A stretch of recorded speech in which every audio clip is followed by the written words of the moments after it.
사람은 위기를 마주한 순간 마음의 눈을 뜨게 된다고 합니다. 고민으로 인해 마음이 부정적으로 바뀌어 모두 다 잘 살고 있는데 나는 왜 해도 안 되지라는 생각을 가지고 있다면 와칭이 그 고민을 덜어줄 겁니다. 마음의 병은 스스로의 생각에 지나치게 함몰돼 생긴 것입니다. 와칭은 막무가내로 생떼를 쓰는 아이를 순식간에 그치게 할 수도 있습니다. 내 안에 치솟는 화도 남의 일이냐 객관적으로 바라보면 쉽게 사라지는 효과. 함몰된 시각에서 한 발짝 벗어나 객관적인 눈으로 내면을 바라보는 순간 마음의 병은 거짓말처럼 사라집니다. 와칭, 즉 관찰만으로 인간의 모든 고통이 해결된다는 우주의 원리에 대해 논리적이고 다양한 사례들을 통해 정말 자신이 원하는 것을 해결하는 방법을 알려줍니다. 난 모든 걸 할 수는 없습니다. 하지만 할 수 있다는 게 분명히 몇 가지는 있습니다. 할 수 없는 것 때문에 할 수 있는 것까지 포기하지는 않겠습니다.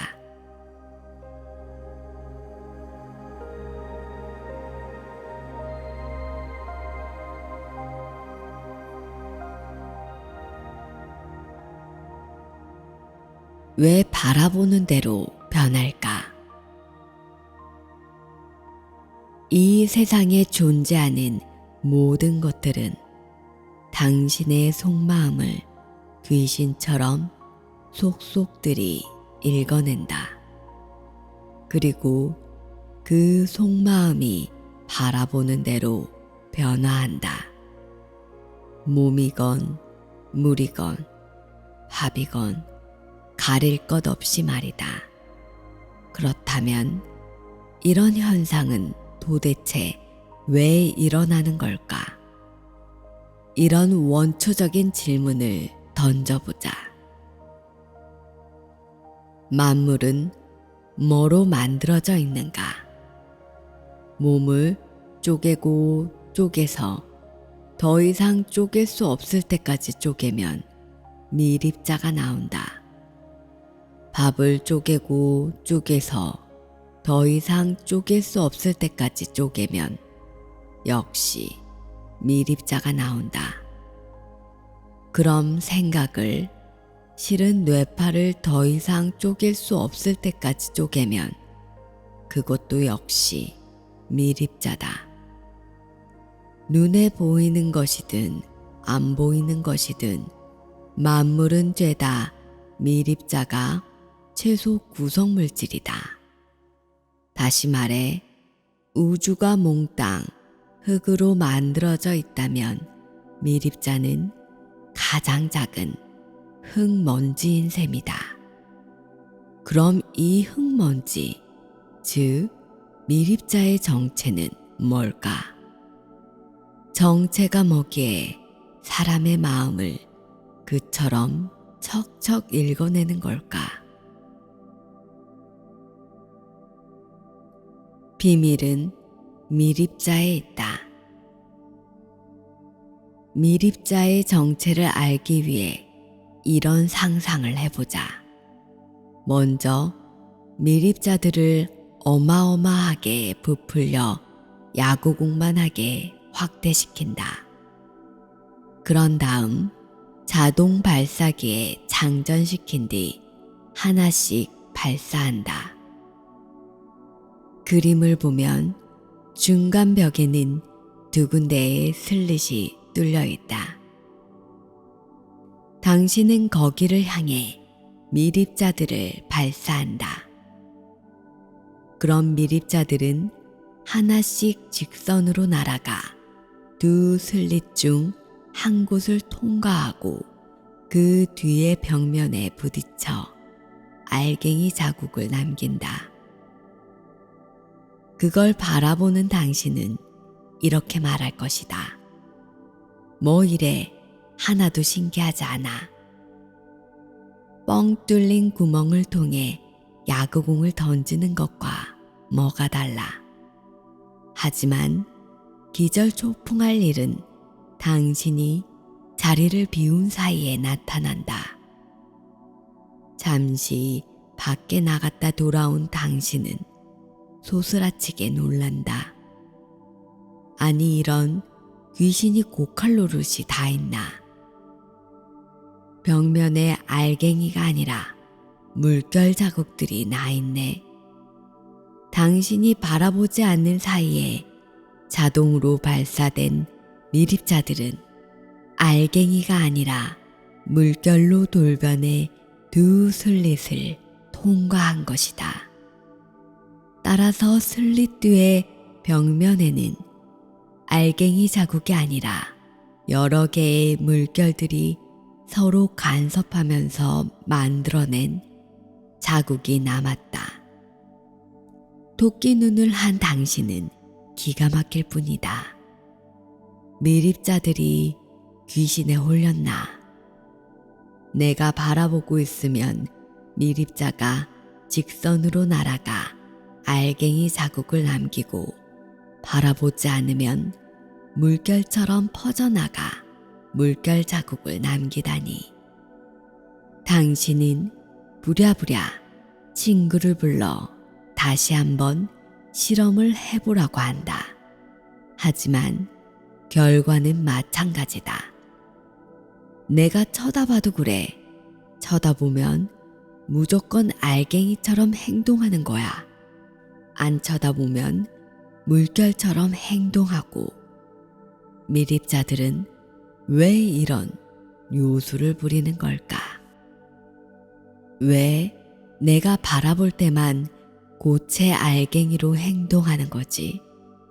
당신은 곰곰이 생각하다가 무릎을 탁 친다. 오라, 난 미립자를 바라볼 때마다 미립자는 고체 알갱이야 라고 생각하고 있어. 그래서 미립자가 내 생각을 읽고 고체 알갱이처럼 행동하는 거야. 이처럼 미립자는 당신의 속마음을 귀신처럼 읽어낸다. 거짓은 통하지 않는다. 만물이 내 마음을 척척 읽어내는 미립자들로 만들어져 있으니 내가 바라볼 때마다 변화할 수밖에 없는 거로군. 정말 기막힌 요술 아닌가. 온 세상이 당신이 바라보는 대로 춤을 추다니. 당신 인생은 정말 당신 스스로가 창조하는 것이다. 이게 바로 양자 물리학 분야에서 최고 권위를 자랑하는 이스라엘의 와이즈만 과학원이 1998년에 실시한 이중 슬릿 실험이다. 세계적인 물리학 전문지 물리학 세계는 이 실험을 과학사에서 가장 아름다웠던 실험으로 선정하기도 했다. 아인슈타인 이후 최고의 물리학자로 꼽히는 노벨 물리학 수상자 파인만 박사도 한 목소리를 냈다. 그 실험을 보면 우리의 마음이 어떤 원리로 만물을 변화시키고 새 운명을 창조해내는지 한눈에 알 수 있다. 사실 이중 슬릿 실험을 처음 실시한 건 이스라엘 과학원이 아니었다. 한 세기가 넘도록 세계 최고의 물리학자들이 비슷한 실험을 끊임없이 실시해 왔지만 결과는 늘 똑같았다. 즉, 미립자들은 사람들이 어떤 마음으로 자기를 바라보는지 언제나 컴퓨터처럼 정확하게 읽고 거기에 맞춰 변화한다.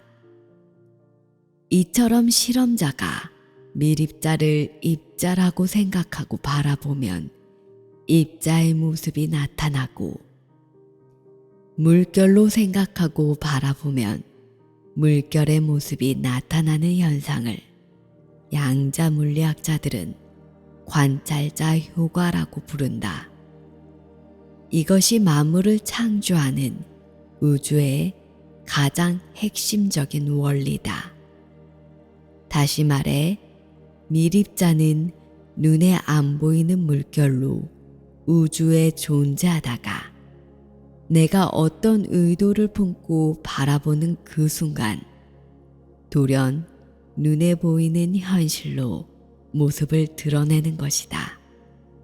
그래서 양자 물리학자 울프 박사는 관찰자 효과를 신이 부리는 요술이라고 부르고, 미립자들이 가득한 우주 공간을 신의 마음이라고 일컫는다. 신이 부리는 요술은 내가 얼마나 깊이 있게 바라보느냐에 따라 변화의 폭이 다르다. 생각에도 층이 있기 때문이다. 깊은 마음으로 바라보면 깊이 변화하고, 얕은 마음으로 바라보면 티끌밖에 움직이지 못한다.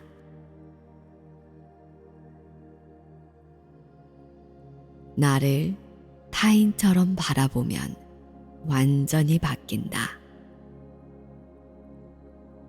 나는 오하이오 주립대학의 리비 교수가 실시한 실험이 떠올랐다.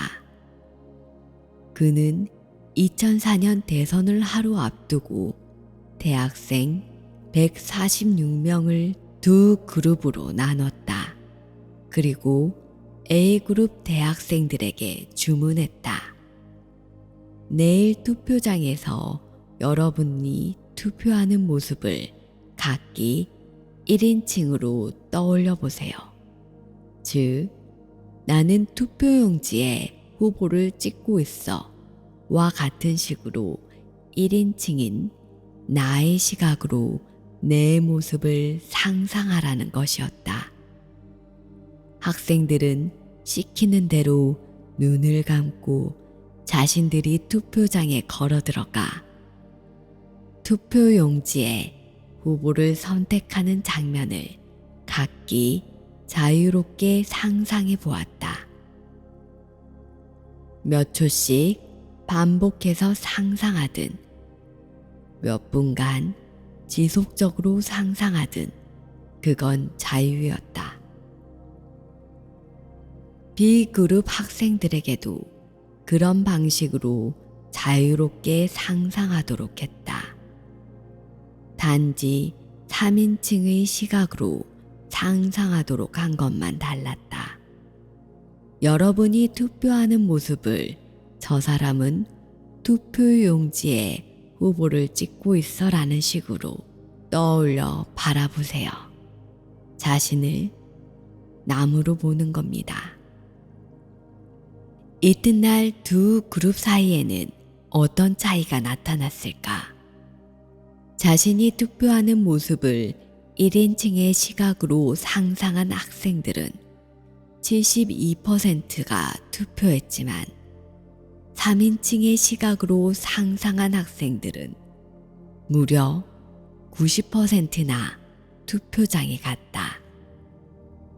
조사 대상이 아니었던 다른 학생들의 투표율은 20%를 밑돌았다.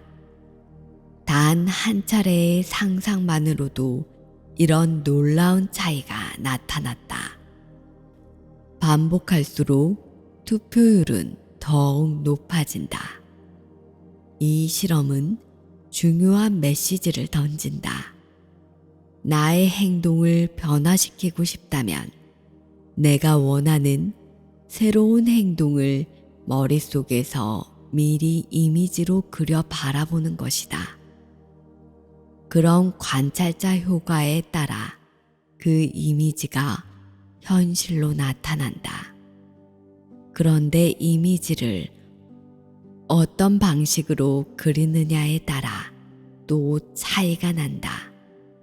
나를 나라고 상상하는 것보다 나를 남이라고 상상하는 게 훨씬 성공률이 높다. 왜 이런 차이가 날까? 나의 눈으로 나를 바라보면 나의 감정에 휘말려 들어 나를 객관적으로 바라보지 못한다.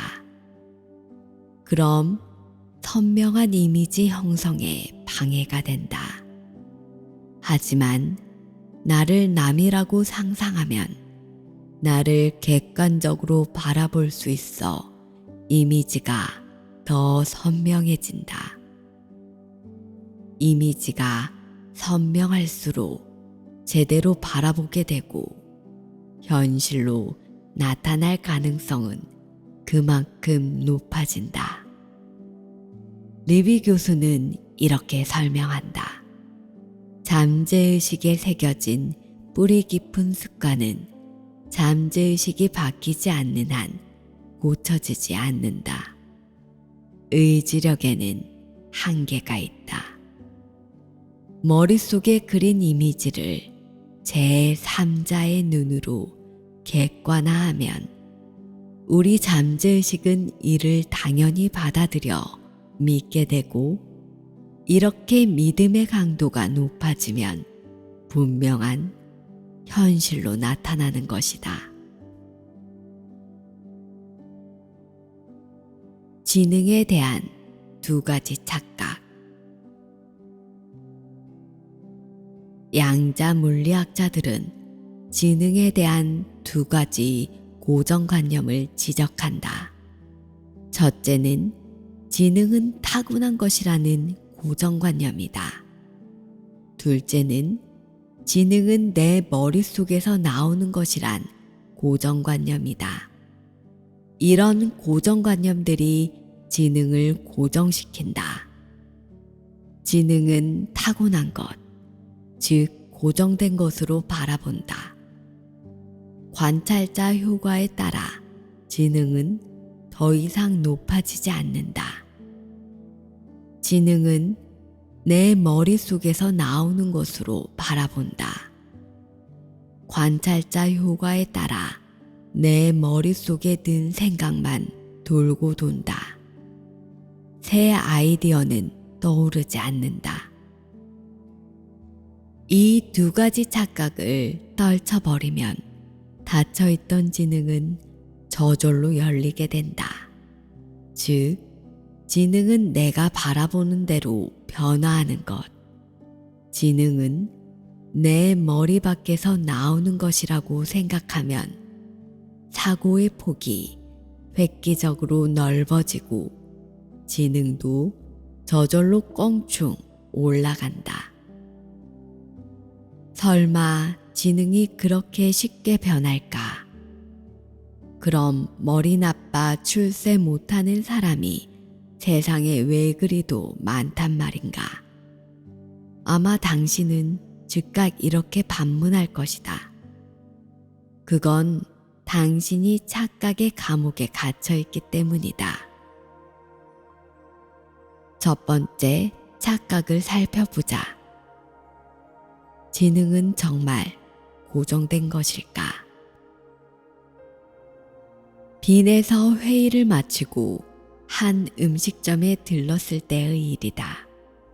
우리 일행은 현직 교민들까지 합쳐 30명이 넘었다.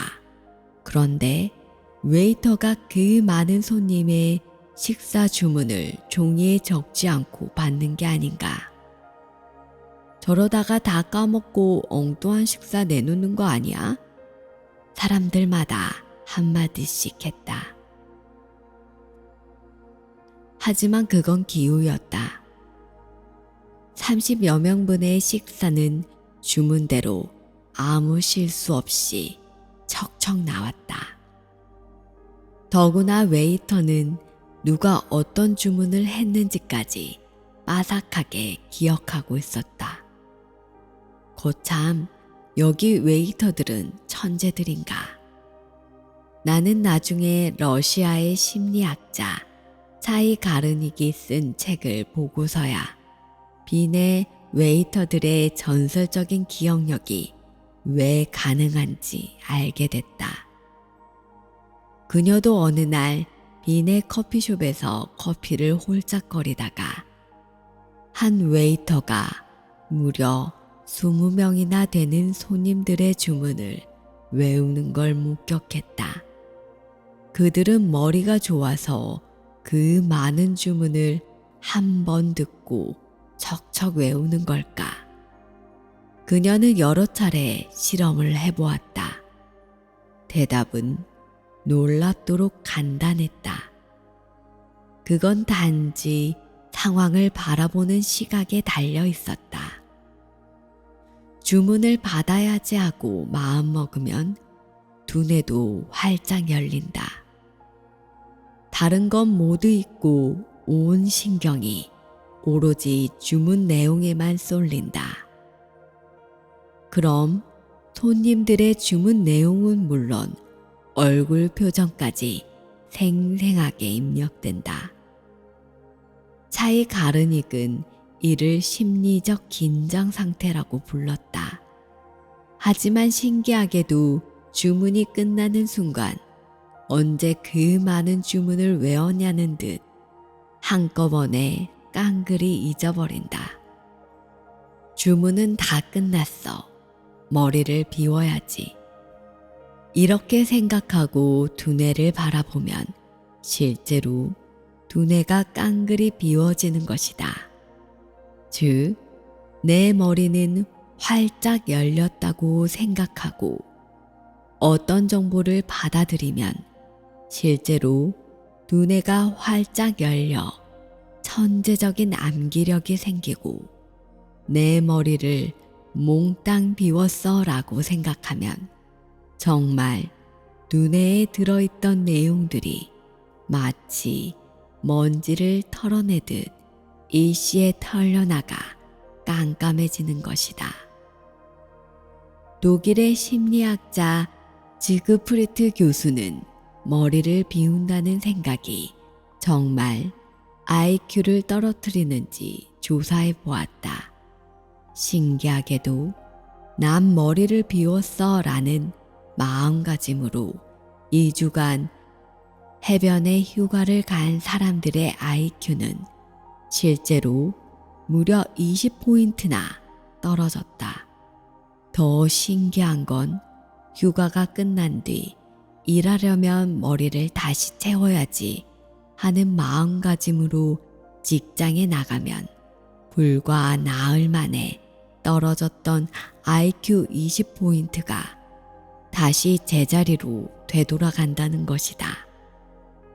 내가 내 머리를 어떻게 바라보느냐에 따라 실제로 내 지능도 오르락 내리락 하는 게 틀림없지 않은가.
장점만 바라보면 장점이 점점 더 커진다.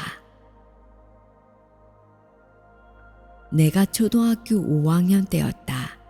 당시 우리를 몹시도 괴롭히던 못 말리는 문제아가 있었다. 그는 늘 칼을 갖고 다녔다. 그 칼은 칼집에 접어 넣으면 7에서 8cm 정도의 길이였지만 펼치면 배로 늘어나 아이들에게는 섬뜩한 인상을 줄만 했다. 망나니 친구는 그 칼을 갖고 다니며 수시로 이리저리 던지곤 했다. 특히 아이들이 필기하려고 책상 위에 손을 올려놓고 있으면 불시에 나타나 손 주변에 칼을 획 내리꽂았다. 그리고 기겁하는 아이들의 표정을 보며 자지러지게 웃어댔다. 공교롭게도 나는 그 친구와 5년 동안 줄곧 같은 반이었다. 등교할 때면 그 친구 얼굴이 떠올라 발길을 돌리고 싶었던 게 한두 번이 아니었다. 다른 아이들도 마찬가지였다. 우리는 그가 멀리 다른 학교로 전학 가버리거나 아예 이 세상에서 제발 싹 꺼져버렸으면 하고 간절히 바랬다. 선생님들도 그를 아예 내놓은 자식으로 취급했다. 교실 창문이 깨지거나 누군가 코피가 터지면 선생님들은 대뜸 이런 말부터 던졌다. 또 내가 그랬지. 너 말고 그런 짓 할 사람이 누가 있겠니? 그는 1학년 때부터 줄곧 그런 말을 들으며 자랐다. 그에게 관심을 갖는 사람은 아무도 없었다.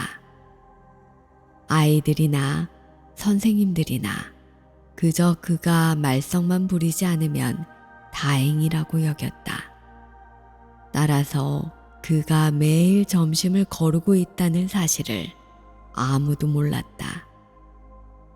그의 아버지가 알코올 중독자라는 사실도 아무도 몰랐다. 그의 얼굴이 시퍼렇게 멍든 채 나타나도 아무도 몰랐다. 그가 또 누군가와 싸움을 벌였으려니 했다. 그런데 5학년 담임 선생님은 달랐다. 어떻게 알았는지 망나니 친구가 점심을 거른다는 걸 알고 도시락을 따로 챙겨왔다. 하루 이틀이 아니었다. 매일 챙겨왔다. 그렇게 6개월쯤 지나자 친구가 변하기 시작했다. 담임 선생님을 좋아하기 시작한 것이었다. 하지만 3살적 버릇 80까지 간다고 어느 날 그가 또 창문을 깼다. 우리는 벌벌 떨었다. 선생님은 인자했지만 잘못에 대해선 몹시 엄했기 때문이다. 누군가 망나니 친구 대신 벌을 뒤집어 써야 할 판이었다. 그렇지 않으면 전원이 단체 기합을 받아야 할 게 뻔했다. 드디어 선생님이 교실에 나타났다. 깨진 유리창 빨리 치워. 선생님은 아무 일도 없었던 것처럼 수업을 진행했다. 그리고 수업이 끝난 뒤 망나니 친구를 따로 불러 말했다. 창문이 깨졌지. 과거 선생님들은 의뢰. 또 내가 그랬지. 라고 했었다. 하지만 5학년 담임 선생님은 너를 지칭하지 않고 문제만을 지적했다. 그리고 말없이 고개를 푹 수그린 그의 손을 슬며시 잡고는 미소만 짓는 것이었다. 잠시 후 선생님이 말했다. 내가 이 세상에서 가장 바라는 게 뭐지? 친구가 잠시 후 모기만한 목소리로 대답했다. 선생님이 제 아버지였으면 좋겠어요. 선생님은 친구의 다른 면을 찾아보기 시작했다. 그러다가 그가 땅바닥이나 종이 쪽지에 그림을 끼적거리는 걸 보고 그림에 흥미를 갖고 있음을 알아차렸다. 우리는 미술 시간에 선생님이 친구에게 "넌 미술에 소질이 있구나" 라고 말하는 걸 자주 들었다. 선생님은 그의 재능을 꿰뚫어 보았던 것일까? 아니면 선생님의 칭찬이 없던 재능을 만들어낸 것일까? 친구의 그림 실력은 정말 나날이 좋아졌다. 그림에 취미를 붙이자 서서히 다른 과목에도 관심을 갖기 시작했다. 그러면서 기적이 일어났다. 친구가 남을 괴롭히는 일이 싹 사라진 것이다. 5년 내내 우리를 공포에 몰아넣었던 칼도 자취를 감췄다. 나를 그토록 괴롭혔던 친구가 나의 가장 친한 친구가 됐다. 1년 후 졸업식 날, 그 친구는 최우등상을 받았다. 모든 선생님이 "이 아이는 구제불능이야" 하고 바라보자 그는 정말 구제불능의 망나니가 됐다. 하지만 그 담임 선생님이 "이 아이에게도 숨겨진 재능이 있을 거야" 라고 바라보자 정말 숨겨진 재능이 튀어나왔다. 잘하는 게 아무것도 없는 소년이었다. 공부도 못하고 친구들과 뛰어놀지도 못했다.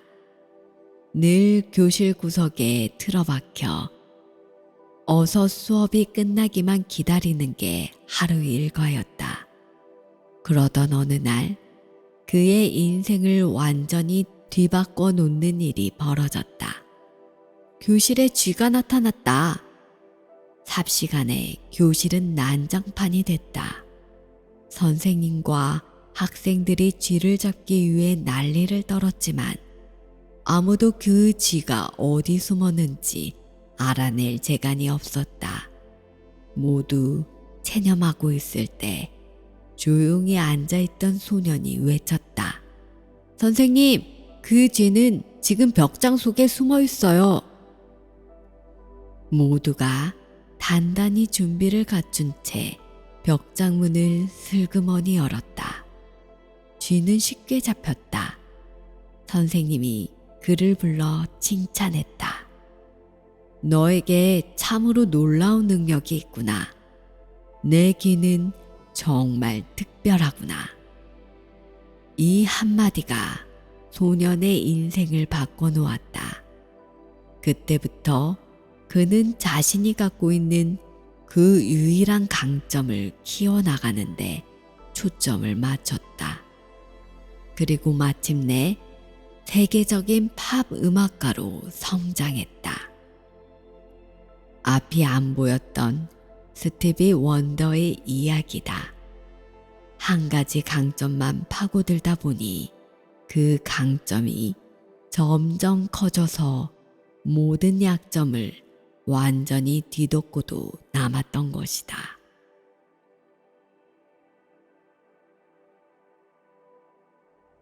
몸 밖에 나는 누구인가? 진정한 나는 두뇌 속에 들어있을까? 뇌세포를 최대한 확대해보자.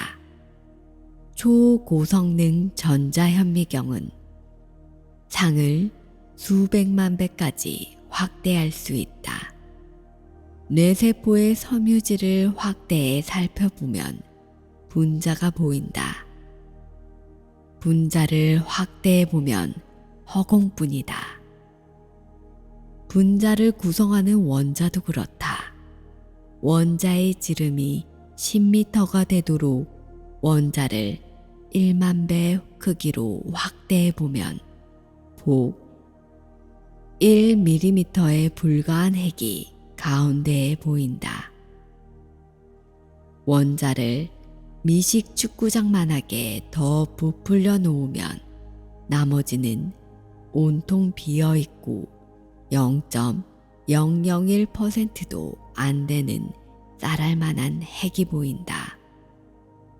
그나마 핵도 더 확대해 보면 텅 빈 공간이 나온다.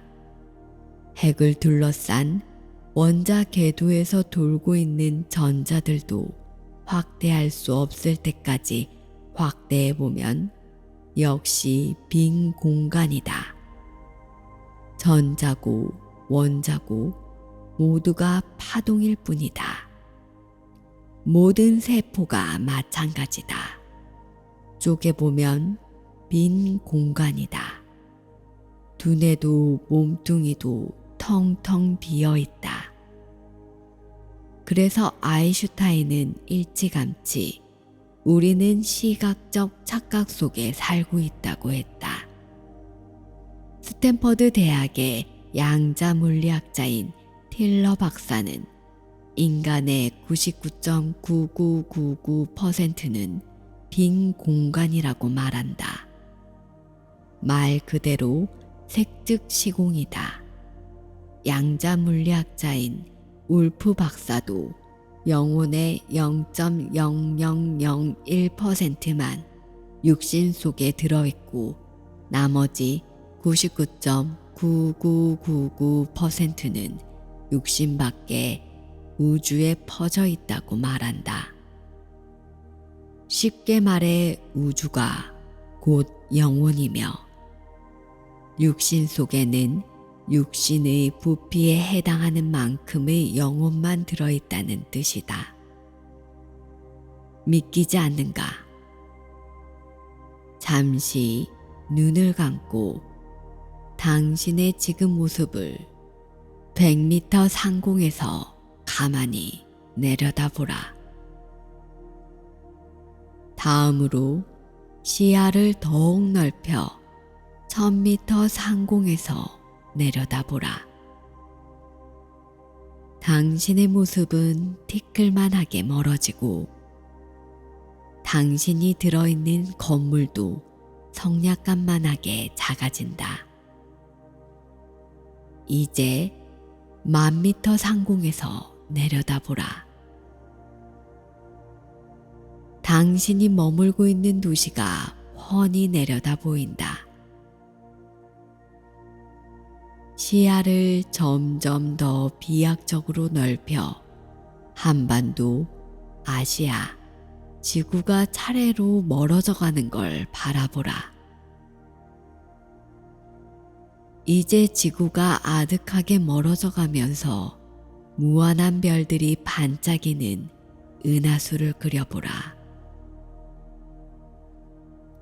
시야를 더욱 넓혀 은하수가 사라져가고 다른 무수한 은하들이 명멸하게 멀어져가는 우주를 그려보라.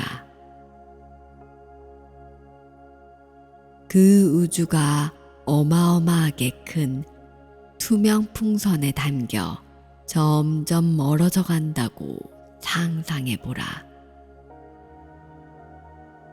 투명 풍선은 멀어져 가면서 차츰차츰 축구공만하게, 야구공만하게, 콩알만하게 작아진다. 마침내 먼지만하게 작아져 깜빡깜빡 명멸한다. 그걸 바라보는 건 누구인가? 바로 당신이다. 이처럼 당신은 우주보다 더 큰 것도 바라볼 수 있다. 하지만 그게 육신 속에 들어있는 당신인가? 육신 속의 당신은 육안이 볼 수 있는 것밖에 보지 못한다. 하지만 우주에 퍼져 있는 당신, 즉 당신의 영혼은 모든 걸 다 볼 수 있다. 당신의 육신을 10,000m 상공에서도 우주 저 끝에서도 훤히 내려다 볼 수 있다. 상상을 깊이 하면 할수록 이미지는 더욱 선명해진다. 이런 명상을 깊이 하면 할수록 당신의 영혼의 존재를 그만큼 깊이 깨닫게 된다. 눈 감고 상상 속에서 보는 우주가 무슨 진짜 우주야. 당신은 이렇게 반문할 것이다. 하지만 무한한 상상력도 우주에 퍼진 영혼이 존재하기 때문에 가능한 것이다. 영혼이 그리는 이미지가 점점 선명해지면 당신은 실제로 볼 수 있다. 그걸 보지 못하는 건 뿌리 깊은 의심과 잡념 때문이다. 영혼의 눈뜨는 가장 쉬운 방법은 나를 남의 눈으로 깊이 바라보는 것이다. 육신의 눈은 나를 남처럼 바라보지 못한다. 하지만 텅 빈 무한한 공간, 우주에 퍼진 영혼은 나를 남처럼 바라볼 수 있다. 나를 남처럼 바라보는 순간 영혼은 저절로 눈뜨기 시작한다. 영혼을 거대한 우주 거울로 삼아 나를 남처럼 비춰가며 살면 영혼이 지닌 양심, 사랑, 평화, 연민, 지능, 에너지가 저절로 흘러나온다.